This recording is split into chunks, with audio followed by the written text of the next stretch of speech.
Hey, world builders, and welcome back to Shoutout Saturday. This is number 11. As always, this is people who have submitted prompts for the daily Build Together prompt specifically for Shoutout Saturday. If you would like to see your own prompt read aloud here, then feel free to come into the Discord and submit your own prompts. Everything gets read that gets submitted so far until it gets to be too much for me, and I don't know what I'm going to do from that point. For day 146, the prompt was, what is a scientific theory about your world its inhabitants currently hold that is completely wrong? Nugget wrote an entry in Time Traveler and the Immortal. Stella molded the world and the first of humanity out of stardust 6,000 years ago, Emrys explained. Only 6,000, Victor objected. I'd expect it to be several million at least, especially if we're talking about the stars. Million? You wound me, Victor. You really think the gods are that old? Well, no, but the world and the stars are far older than that, according to science and reason. All right, go ahead, Amirs said, sitting down in midair to listen. Tell me, Victor, explain to your god why the world is older than 6,000 years. The floor is yours. What does science say about this? Victor straightened his posture in an attempt to reset and seem more serious than he was as Emrys watched. Well, with science, we can tell that the world is a lot older than 6,000 years. For one thing, there are layers in rock formations that prove this from sedimentary formations, and of course, fossils from creatures long extinct, dating back millions of years. Oh, yeah, I forgot about those, Imris interrupted. So you admit it, Victor said triumphantly. The existence of fossils proves the world is far older than 6,000 years. No, actually, Moores and I had a bet, and I won. What does that have to do with anything? The existence of fossils and dinosaurs, while I'm at it. Those are fake. Those are from a bet. Emrys smiled as she thought about this. Did humans genuinely think those were proof of how old the world is? Well, not me personally, but some well-to-do scientist has. You mean to tell me this scientific discovery was the result of a bet? A bet I made with Moores when I was like 15, correct. Ask him yourself if you don't believe me. I. Victor started, but found himself unable to find anything else to say. Well then. It's the first one I think I've read that was full on just dialogue back and forth, and that was kind of fun. Hopefully, I did the characters justice, and I get let me know if the voices seem totally wrong, and also if Emrys is how I'm supposed to pronounce that. Forgive me if that is incorrect, but I did enjoy this. This is fun. Fun, quirky conversation between a mortal and a deity. I like it. For day 146, Predwin the Great wrote Psychweed and its malicious effects. Cannabis Psycanus, or Enlightener, is a largely illegal commercial drug native to the wilds of Grala, the only place where it is legal, mostly from the fact it is impossible to impose law on the tribes effectively. Enlightener is mostly believed to be in extreme danger, as its history seems to support. The primary use one might find for Enlightener is the immense psionic power that manifests along with its imbibement, which can be used for an innumerable amount of tasks if used properly. When used improperly, however, Enlightener can reveal dangerous absolute cognitohazards. These malign snippets of information are capable of, without intervention, opening doorways. These rifts lead to the outside, the realm beyond, and if they remain open, something may try to enter them. All this information, up to this point, is completely false. Enlightener is found everywhere. Not just Grala, it is capable of enhancing psionic power, but not to such an extreme that the average, notably untrained person could not possibly expose themselves to an absolute, let alone something so powerful could open a doorway. Those capable of finding an absolute are trained well enough that they can avoid it, should any signs present themselves. On top of this, commercial use of Enlightener does nothing other than provide calming visions, mostly of loved ones or relaxing spaces, and greatly reduces negative emotion. This idea that Enlightener is a wicked drug has been spread by General Orthus Illerwin, a man with far too much power for such little intellect. Ever since he outlawed war use of Enlightener, casualties have skyrocketed from panic attacks, starvation, and self-sanctioning. There are officers among Illerwin's retinue that question if he is a traitor. Perhaps there is some merit to such a thing. And as always, he noted that this prompt actually changed Psychweed into Enlightener, a little less on the nose. So he altered some of the world building just a little bit thanks to this prompt, which is kind of cool to see. On day 147, the prompt was, does your world have a taxonomy system? Who is responsible for cataloging the creatures in it? Predwin the Great wrote, Svirakdak, Markers of Beasts. The Khazara, as is their religious code, constantly look for new things to devote their lives to. Some go into sculpting, some into politics, and some come up with fancy names for all the creatures in the world. These markers choose to undertake a task without any real benefit, scientific taxonomy. The markers have regular meetings to discuss any progress made by one another. They catalog each other's names they give to the creatures of the world and mail the information to the Council of Mazdunnak, the largest Kazagra city, where the writings are further recorded and put into the archives. The markers sometimes overlap in their work, two or more individuals giving a name to the same animal. In the event of such a thing, the Kazagra come to a democratic vote on which name suits the animal best, then move on. Today's prompt added the concept of markers and the idea that Mazdunnak has massive archives. So some more very cool things added thanks to Build Together for Predwin the Great, which I like these notes that he adds. I think that's a cool idea. For day 147, Napip wrote Leto Survey Corps and their bestiary. Amongst the chaotic and unexplored landscapes of Ophalite there exists subculture of adventurers who are not wishing to conquer or collect it, but to true see it. Included in these journeying wanderers is the Leto Survey Corps, 600 personnel and counting, founded by former chronicler of logic Percival Leto. The objective of the Survey Corps is not to dominate the landscapes and uproot specimens into vast archival collections or trophy rooms, but to understand the intricate behavioral patterns and silent laws that govern a creature's day. The society itself is comprised of a ragtag group of the curious and deeply committed, drawing in interim adventurers, tenured academics, retired and current military, and circles of druids, each contributing a unique perspective and a set of skills to understand the untamed worlds. Their bestiary, currently on its 18th volume, is the most extensive and comprehensive compendium of life ever assembled, though not applicably transportable. Ever wonder why Displacer Beast attacks a blink dog on sight, or how Wyver worms always find a way into camp rations, or how the Viven beasts and Raven swamp wasps have a symbiotic relationship? It's all in there. Many thanks to the diligent surveyors. And Napip also started to use this parenthetical to describe what was brand new, and today's prompt added a new Adventurers Guild, which is very cool. On day 148, the prompt was, what leader or person of influence has the most illustrious artistic patronage? What have they commissioned/funded the creation of? Nugget added an entry in Petrichor, Edward Lockhart. Even in the damp and dreary nature of the city he lives in, Edward can only be described as a ray of sunshine. He's a musician and a poet who dreams of a better world and plays in hopes of making people's day just a little bit better than when they met. He's also a mage, specifically a bard, and weaves magic into the songs he sings and the music he plays, causing it to touch the soul in a way few other musicians can.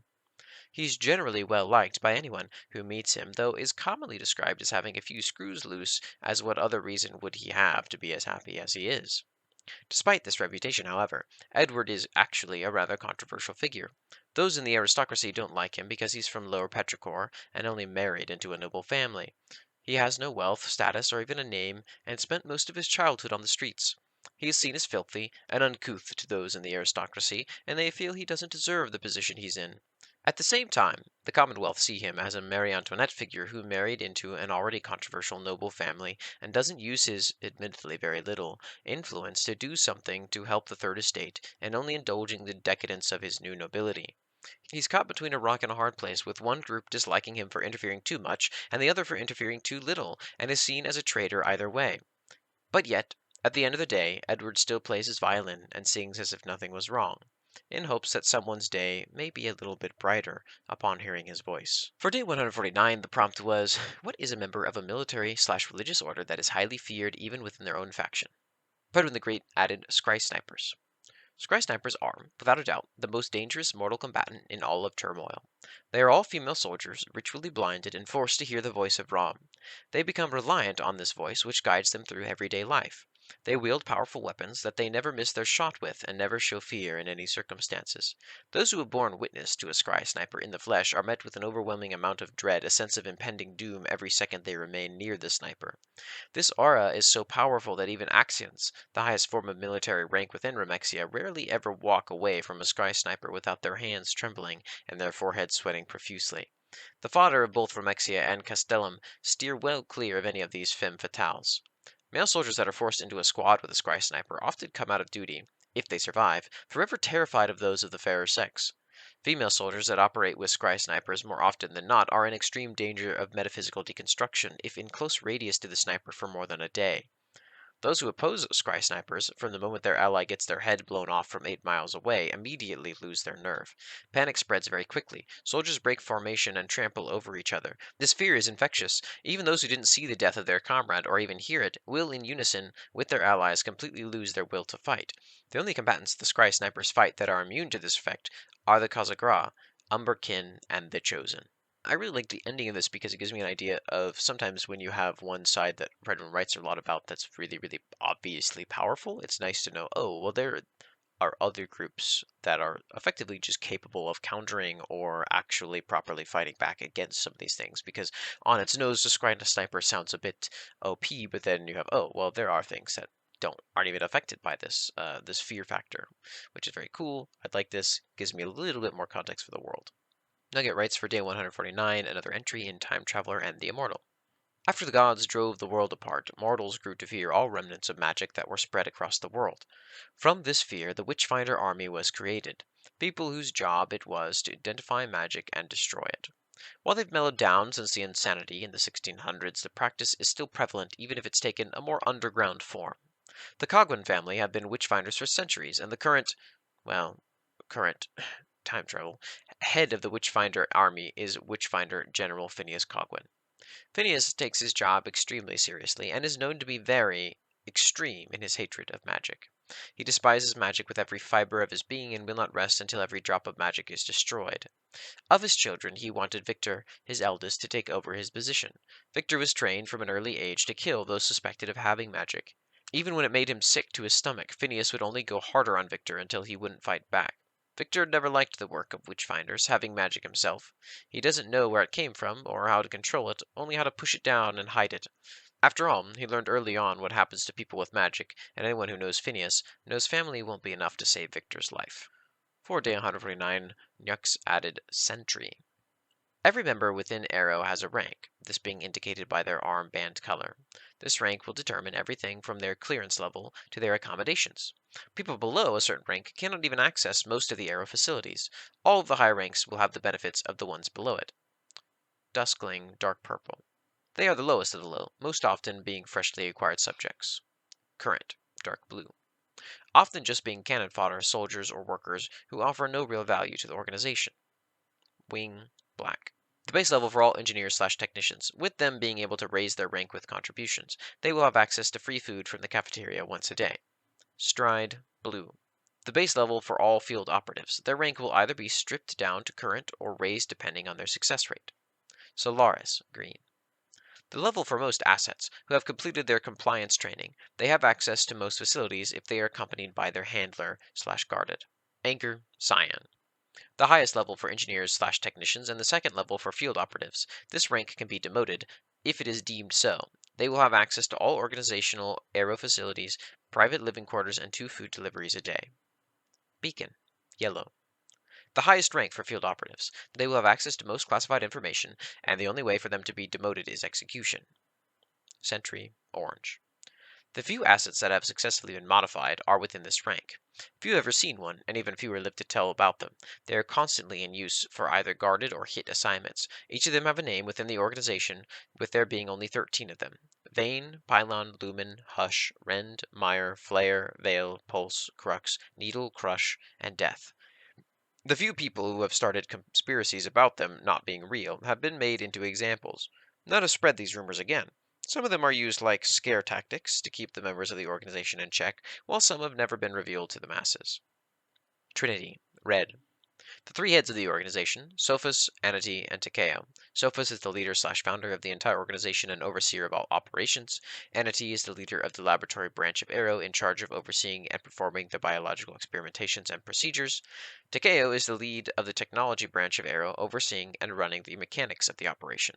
All 3 of them share complete control and access throughout the entire organization, but there may be secrets that 2 of them do not know about the founder. This is a really cool full layout of an organization, Yux. I like this a lot. Gives me way more context for Arrow, which I think is super cool. For day 150, the prompt was, what relationship do gods or deities have with the mortals that worship them? MycoMan created an entry, would you rather hate your creations or hate yourself? Siltkema, known as the god of scarcity, the god of isolation, the god of nothing. He used to be different, powerful, but not anymore.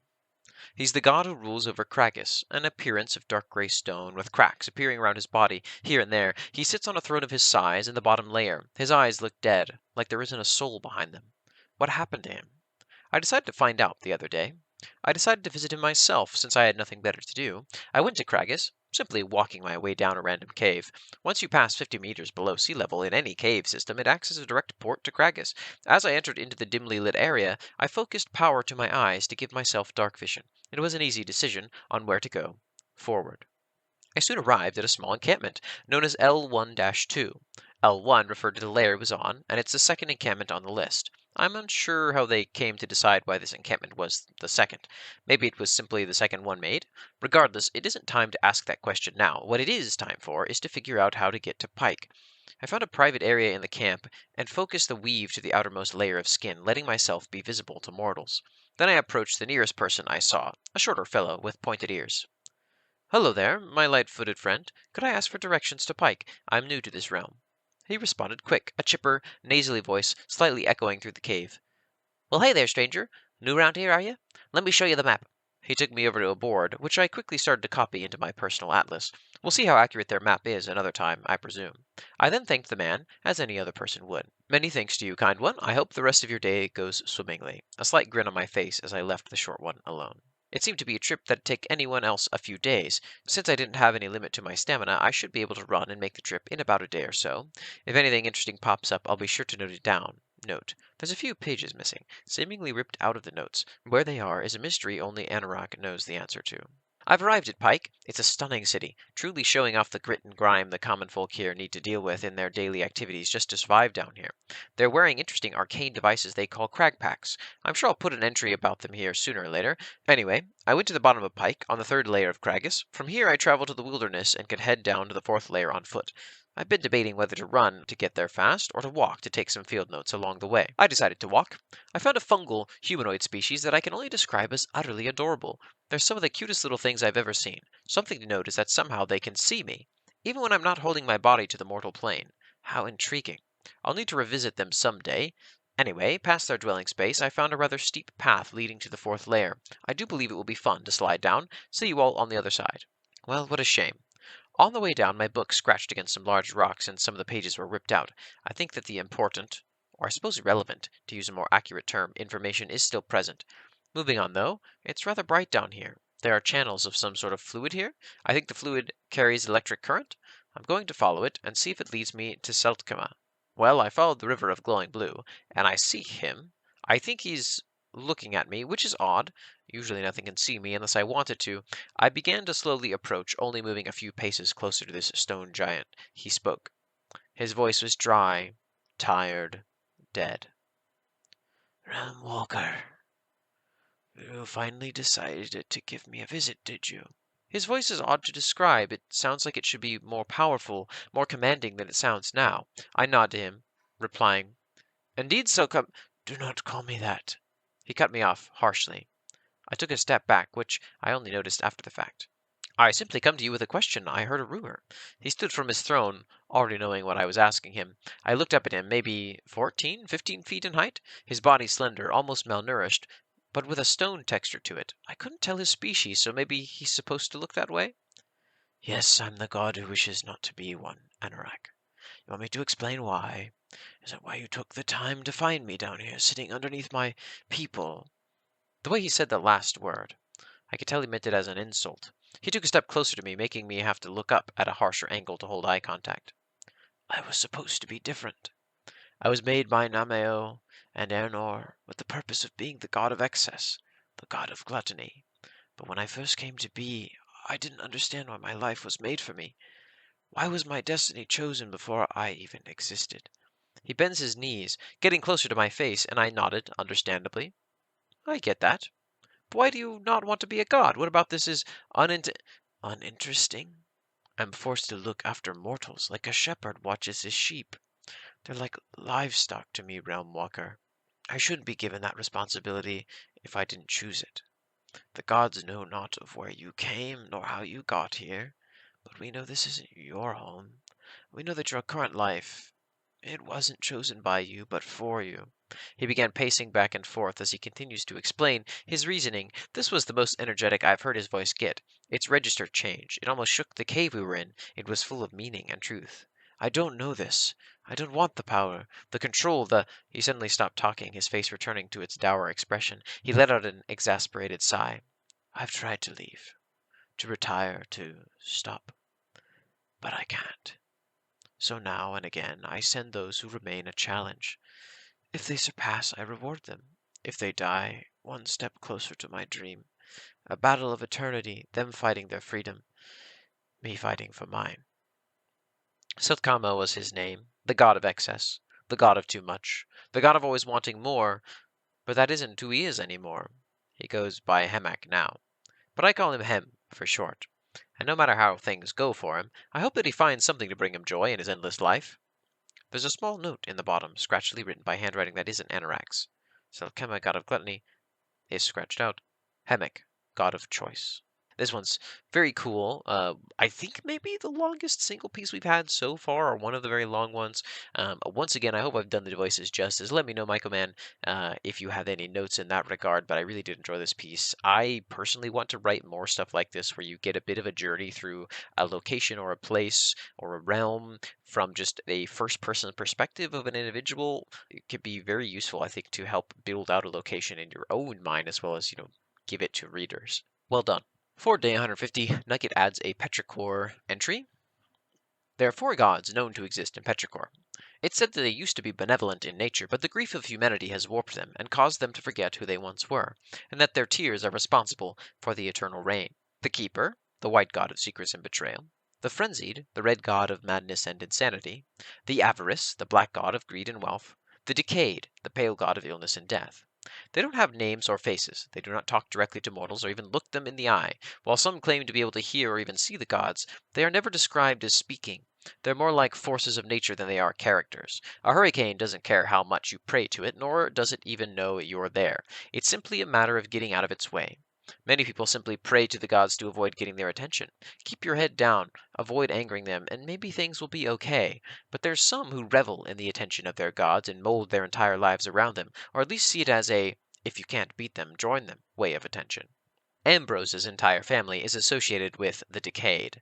They've had a blood condition for generations, and it's unknown if the disease came from their worship or if their worship came from their disease. Ambrose had it the worst, being chronically ill his entire life, being told his condition was because of the Decayd's love. He lives in constant fear of his god, but cannot say anything otherwise, even when his condition becomes terminal and he feels the mold and rot seep into his bones as his body withers away. It's a sign that he is special, and he's never felt more afraid. Edward was never particularly religious growing up, at least not any more than the average person, but yet the Frenzied loves him. Edward has a strange way of experiencing the world. When he's happy, he's manic. When he's sad, it tears him apart. The Frenzied often plays with Edward's mind and allows him to see through its eyes. His own mind is his undoing, and he's constantly at odds with himself. Things might have been easier if he knew it was because of his undiagnosed bipolar disorder and ADHD, but so long as he's associated with the Frenzied, this will likely never happen. Thalia is from a noble family associated with the Avarice. They care only about wealth and decadence and making themselves seem more important. The Avarice is mostly a god of extremes, a feast one day and famine another, having everything or having nothing. Thalia puts a lot of effort and stress into making sure everything goes perfectly, that her reputation remains clean, and that her family remains powerful. She knows her god well. If she loses a single thing, she will lose everything. Thaddeus was abandoned and betrayed early on. Before his mother abandoned him at the orphanage, he swears she was talking to the keeper itself. Since then, he's continuously been left behind and betrayed by those close to him. So instead, he hurts and betrays people before they get a chance to hurt him. He collects blackmail about the wealthy and uses it to pressure them before going back on his word. His allegiance to the keeper is one of self-preservation. The keeper will ruin him unless he continues the cycle. Of course, this all assumes the gods even exist. A lot of things about Petrichor are meant to be ambiguous, and the nature of the gods is meant to be up for debate. They certainly could exist, but how tragic would it be if they didn't? All the pain they've gone through and caused, all in the name of the gods that aren't there. Well done, Nugget. I feel like the descriptions of the people who are under the influence of the deities is vague enough that before you even ask the question of whether or not the gods might exist, you already get this feeling of, oh, this could potentially just be the human condition. For day 150, Predwin the Great writes, Communion. The Celestials are beings without any form. To speak with one is no easy feat, and can often result in one's demise. Many followers of Celestials follow them out of respect. Many Celestials care for their followers out of need, for to be a Celestial is to starve, without the sustenance of faith. Mortal kind does not fear what they rightfully should. For day 151, the prompt was, what's a celebration of national pride for a country in your world? Pedro the Great writes Sovereignty Day. While I've already talked a little about this defunct holiday before, I figure I could talk about what it meant to the denizens of Caldatha, at least when the holiday was still around. Sovereignty Day was held every year for 40 years after the day the government of Caldatha declared their sovereignty over Ramexia. Sovereignty Day was created to celebrate the union of Kamar against the wicked rule of the Seven Saints.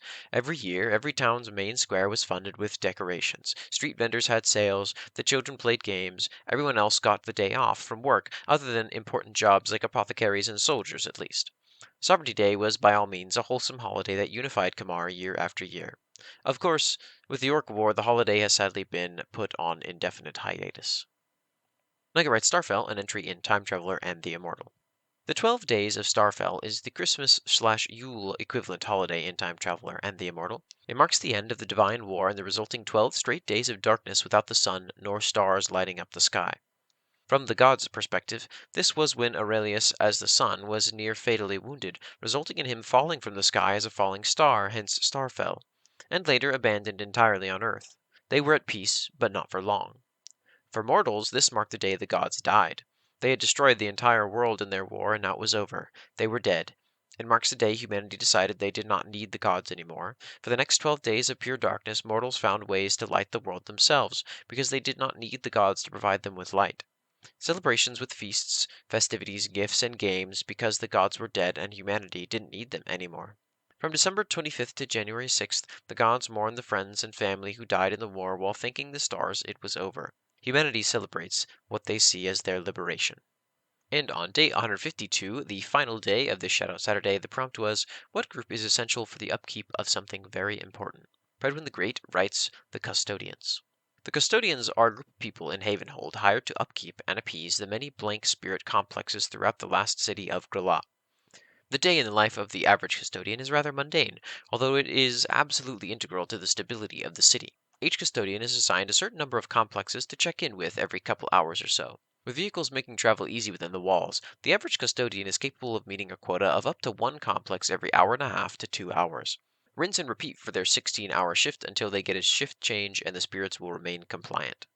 Each spirit complex must also, every month, be manually checked by a custodian supervisor. This check is in place to monitor the mental stability of the spirits. While elementals have very different emotions to mortals, there are still patterns that can be recognized that can lead to problematic tendencies that must be eliminated. A key trait to watch out for is what can only be described as psychopathic behavior. Supervisor checks ensure that an armed spirit complex, for example a Mark 24 auto bunker, doesn't suddenly decide to kill everything it sees. This has happened in the past. An auto bunker's spirit complex was afflicted with demonic power and mowed down 278 civilians before missiles were deployed in vast enough numbers to bypass the point defense system and destroy the auto bunker.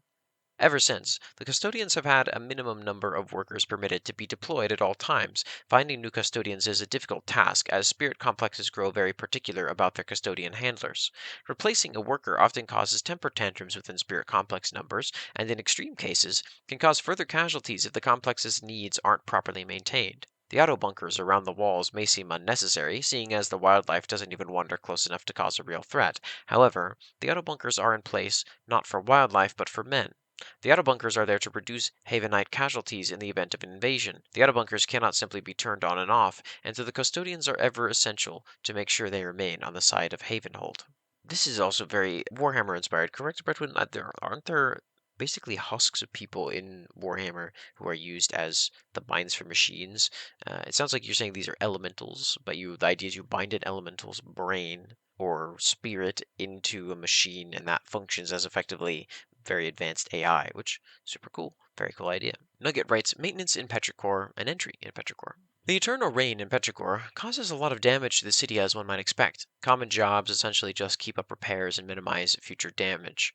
People who maintain the levees and arroyos, architects who design architectural to divert water and withstand extreme weather, people who clean up mold and mildew from people's homes, people who work the underground facilities that collect and filter the excess water and provide power. For a biblical flood sent by the gods, humanity found ways to just work around it mostly fine. And the final entry is from Carhop in his world Restris, Exilastus, Soldiers of Sacrifice. While the reign of Ryzen the Mad over the First Kingdom ended centuries ago, his tyrannical hand is still felt through the continent of Liberin to this day. It is not uncommon for the humans living in the remnant of his attempted empire to bear resentment towards their young species' most notorious member. As such, the Council of Mateno governs their city-state in such a way that attempts to repent for the actions of humanity's forefathers and the harm done to Restras and her peoples. While many of the Council's projects and initiatives are public-facing and serve the people directly, they retain a few clandestine and dark elements which serve the continent and world in ways just as impactful, but that would be seen as wholly distasteful by the masses. The most prominent of these is the maintaining of the Exilastes, an order of warriors whose sole purpose is to sacrifice their lives in order to safeguard the world from the dispersed firmamental tears.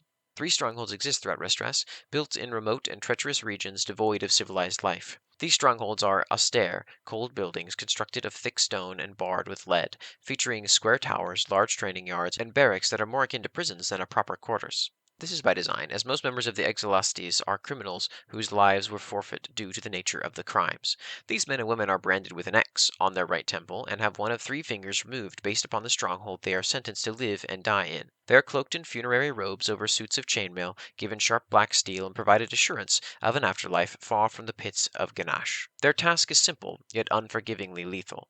Deep within each of the strongholds lies a lead-lined room containing a singular stone altar upon which a tear-shaped gemstone the color of midnight rests atop a silken cushion. The firmamental tears whisper madness and sing discordant choruses, barely containing the primeval chaos sealed inside them through the death of Rice and the Mad.